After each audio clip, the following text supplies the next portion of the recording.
Good morning dear students. मैं आपका विज्ञान अध्यापक शुभम तिवारी माया ज्ञानोदय संस्कार एकेडमी बिरधा ललितपुर से आप सभी विद्यार्थियों का आज की इस वीडियो कक्षा में हार्दिक स्वागत करता हूं। विद्यार्थियों, विज्ञान विषय में हम फर्स्ट लेसन का अध्ययन कर रहे थे, जिसमें कल हमने विज्ञान के द्वारा विभिन्न क्षेत्रों में जो वस्तुएं हमें उपयोग करने के लिए दी गई हैं इसके बारे में एवं विज्ञान के द्वारा प्रदान की गई वो समस्त भौतिक संसाधन जिनका प्रयोग करके मानव आज दिन प्रतिदिन एक नए आयामों तक पहुंच रहा है, उन नए नए संसाधनों या विज्ञान के द्वारा दिए गए संसाधनों से अधिक प्रयोग करने से, अधिक दोहन करने से किस प्रकार की समस्याएं उत्पन्न हुई, इसके बारे में कल हमने आपसे एक छोटी सी चर्चा इस टॉपिक पर की थी। विद्यार्थियों, आज हम इसी क्रम को आगे बढ़ाते हुए आज की कक्षा पुनः प्रारंभ करते हैं और आज हम जानेंगे कि विज्ञान के दुरुपयोग से किन किन क्षेत्रों में और क्या क्या समस्याएं उत्पन्न हुई हैं और उनके दुष्परिणाम क्या हैं, और आज हमें उन परिणामों के फलस्वरूप क्या प्राप्त हो रहा है। मानव समाज आज कहाँ पर आकर के खड़ा हुआ है और इन विभिन्न प्रकार की समस्याओं से जूझ रहा है, इस पर चर्चा करेंगे। साथ ही साथ हमारे महान वैज्ञानिकों ने, हमारे महान व्यक्तियों ने विज्ञान के क्षेत्र को बढ़ावा देने के लिए किस प्रकार से विज्ञान के क्षेत्र में अपना योगदान दिया, आज हम इस कक्षा के माध्यम से इस बात पर भी आपसे चर्चा करेंगे। तो विद्यार्थियों, कल मैंने आपको बताया था कि डीजल पेट्रोल ईंधन जो हैं, इनसे जो वाहन चल रहे हैं, कृषि के क्षेत्र में जो कीटनाशक दवाओं का उपयोग हो रहा है,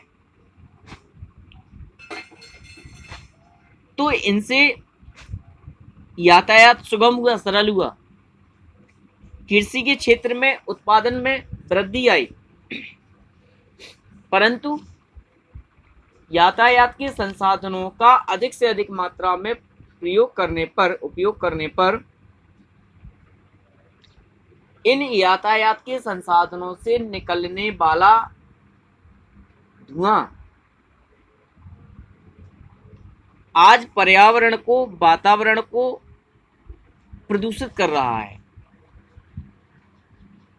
प्रदूषण का अर्थ है विद्यार्थियों की पर्यावरण में हमारी गैसों का संतुलन है, गैसों की एक बैलेंसिंग है, उनका एक परसेंटेज है अपना, और जब उन गैसों का यह परसेंटेज, एक प्रतिशत मात्रा कम ज़्यादा होती है तो पर्यावरण असंतुलित हो जाता है, और उन गैसों के असंतुलन के कारण फलस्वरूप आज हम विभिन्न प्रकार की बीमारियों से जूझ रहे हैं, जिसमें अगर देखा जाए तो सबसे बड़ी समस्या है श्वास की समस्या, सांस लेने की समस्या। ऑक्सीजन की दिन प्रतिदिन पर्यावरण में कमी होती चली जा रही है, कार्बन की मात्रा अधिक से अधिक बढ़ती चली जा रही है। इसके बाद कीटनाशक दवाओं, रासायनिक उर्वरकों से जहां कृषि के क्षेत्र में उत्पादन बढ़ा है, वहीं दूसरी ओर मिट्टी की उर्वरा शक्ति में भी कमी आई है। तीसरा, हमने आपसे बताया था भूमि का जल स्तर कम हो रहा है। विद्यार्थियों, पहले समय में किसान एक या दो फसल किया करता था, जिससे जमीन को, मिट्टी को पर्याप्त समय उर्वरा शक्ति बनाने के लिए, जल स्तर बराबर होने के लिए मिल जाता था। आज दिन प्रतिदिन हम नए नए आयामों को सिद्ध करने के लिए ट्यूबवेल, कुएं, तालाब, हैंडपंप नदियों का जल रोक के बांध बना रहे हैं। तो इनसे संसाधन तो बड़े हैं सिंचाई के, परंतु भूमि का जो जल स्तर है वो भी कम होता चला जा रहा है।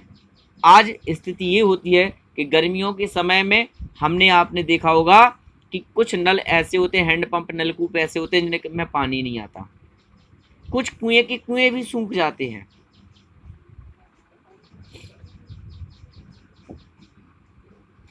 विद्यार्थियों, अब बात करते हैं मनोरंजन के संसाधनों की। मनोरंजन के संसाधनों में जहां पर संगीत, लाउड स्पीकर आदि से लाभ हुआ, वहीं दूसरी ओर हानि भी हुई।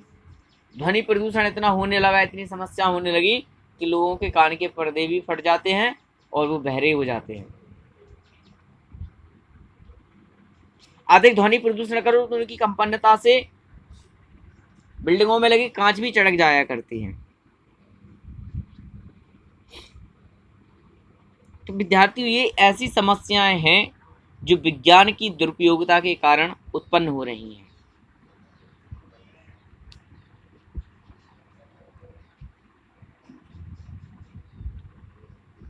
कुल मिला के अगर आज हम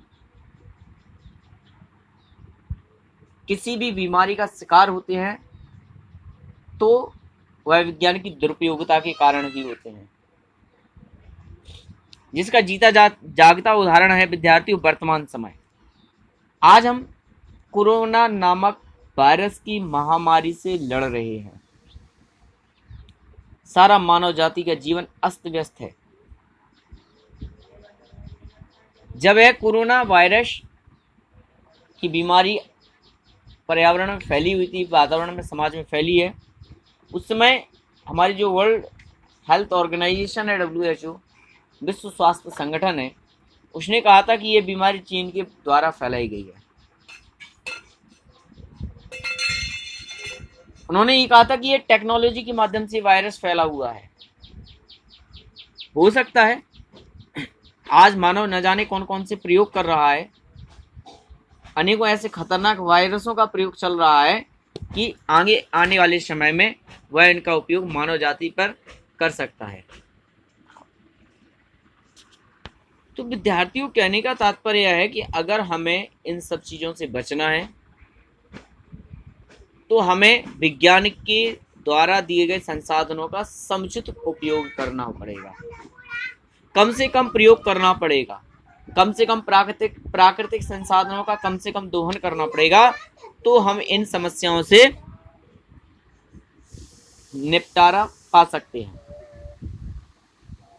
आइए विद्यार्थियों, अब हम बात करते हैं उन महान व्यक्तियों की जिन्होंने विज्ञान के क्षेत्र में अपना संपूर्ण जीवन दे करके विज्ञान को बढ़ावा दिया और नए नए आयामों को स्थापित किया। प्राचीन काल से ही भारतीयों ने वैज्ञानिक खोजों के क्षेत्र में नेतृत्व किया। आचार्य चरक थे जिन्होंने जड़ी बूटियों को दवा के रूप में परिप्रयोग करने वाले महान चिकित्सक थे। पहले इस समय में जड़ी बूटियां का उपयोग किया जाता था, परंतु इन्हीं जड़ी बूटियों को उन्होंने दवाओं के रूप में परिवर्तित किया। आचार्य सुश्रुत वैज्ञानिक हुए चिकित्सा के क्षेत्र में, जिन्होंने शल्य चिकित्सा, आज इसे हम ऑपरेशन कहते हैं, इसको खोज की। आर्यभट्ट ने पाई का मान और शून्य की खोज की। श्रीधराचार्य जी ने श्रीधराचार्य समीकरण देने वाले प्रथम गणितज्ञ थे। इसी प्रकार अन्य भारतीय वैज्ञानिकों ने भी अभूतपूर्व योगदान दिया। जगदीश चंद्र बोस हैं, जिन्होंने पौधे की संवेदनशीलता का पता लगाया था कि पौधे भी संवेदनशील होते हैं, पौधे भी अनुभव कर सकते हैं। जिन चीज़ों का अनुभव हम करते हैं, जिन क्रियाओं का अनुभव हम करते हैं, वो भी कर सकते हैं। CV Raman, S Ramanujan, Bose, NS Bose, Meghnath Saha, TR सेराद्री, Jahangir भाई टाटा, विक्रम साराभाई, ऐसे महान वैज्ञानिकों ने विज्ञान के क्षेत्र में अभूतपूर्व योगदान दिया। विद्यार्थियों, एक नाम ऐसा भी है विज्ञान के क्षेत्र में जिनका आज दुनिया में लोहा माना जाता है, डॉक्टर APJ अब्दुल कलाम, हमारे पूर्व राष्ट्रपति, जिन्होंने मिसाइल के क्षेत्र में, प्रक्षेपास्त्र के क्षेत्र में एक ऐसी मिसाल खड़ी की जिसे दुनिया ने माना। विद्यार्थियों, ये था आज का हमारा विज्ञान विषय का टॉपिक। कल फिर उपस्थित होंगे, कल फिर मिलेंगे। तब तक के लिए बहुत बहुत धन्यवाद।